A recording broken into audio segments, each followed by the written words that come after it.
Should I put my money into an ISA or a pension?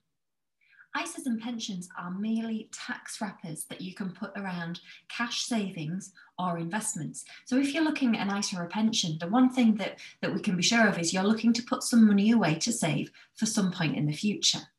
Whether you go for an ISA or a pension really depends on a couple of things. Firstly, your objective. So how quickly do you want to access the money? What are you saving for? And secondly, your tax position. The reason that tax position is important is because both of these tax wrappers are treated very differently indeed. Your objective is important because they also have different rules regarding accessing your money. So firstly, ISAs. ISAs are instantly accessible. Unless you choose to, your money is not tied in, which means you can take the money back out at any point should you so wish. However, if you're investing into a stocks and shares ISA, in other words, investments rather than cash, they should be viewed as medium to long term, which we would class typically to be at least 5 years. If you're looking to put money into a pension, pensions are not as readily accessible unless you have reached a certain age. So currently you can access your pensions once you are age 55 or older, meaning of course if you're under 55, if you're significantly under 55, you might have to put your money away for quite a long time before you can get it back out. This minimum age of 55 is also set to increase to 57, which is to move in line with an increase in the state pension age from 65 to 67. So if you're looking to save for retirement, or you have a long-term objective which is likely to come to fruition in retirement, a pension could be appropriate. In terms of tax, when you put money into an ISA, there is no tax relief. You put your money in and the amount that you have parted with in your hands is the amount which is credited to your ISA. Once the money is invested in the ISA, it will grow free of tax.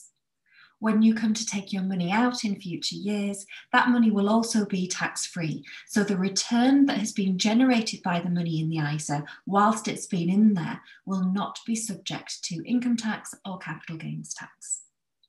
With a pension, the money that is invested will receive tax relief on the way in, which means the money that you part with in your hands, for example, say £80 going in, will receive tax relief in the pension.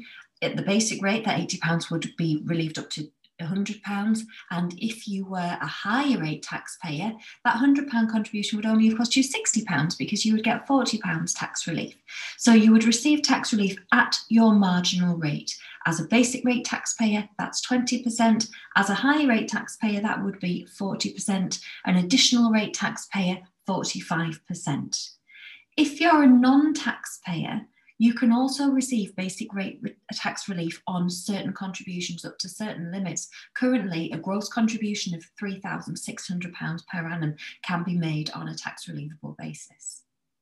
When you come to take money out of a pension, there will be tax implications. So it's important to think about your future tax position when you're likely to be drawing money.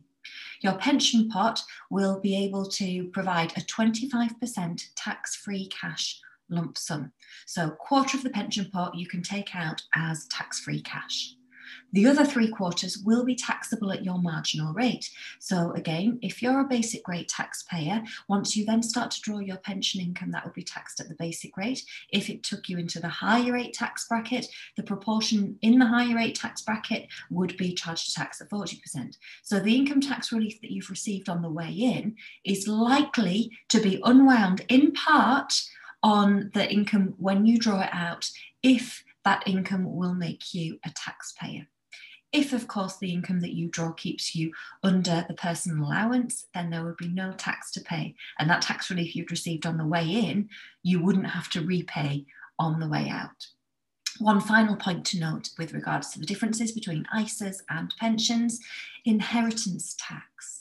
So when we die, if our estates are worth over certain values, we will have to our estate will have to pay a liability to inheritance tax of 40% on the excess. ISAs will form part of the calculation for inheritance tax purposes. Pensions, however, if a nomination form has been completed correctly, can be held outside your estate for inheritance tax purposes, meaning that they won't form part of the calculation when looking at how much of your estate is likely to pay 40% tax on your death. So there we have the differences between ISAs and pensions. Short-term ISA, longer term maybe pension, but if either of them are going to have investments, you're looking at a minimum term of 5 years. ISAs, no tax relief on the way in, no tax to pay on the way out. Pensions, tax relief on the way in, potentially tax to pay on the way out.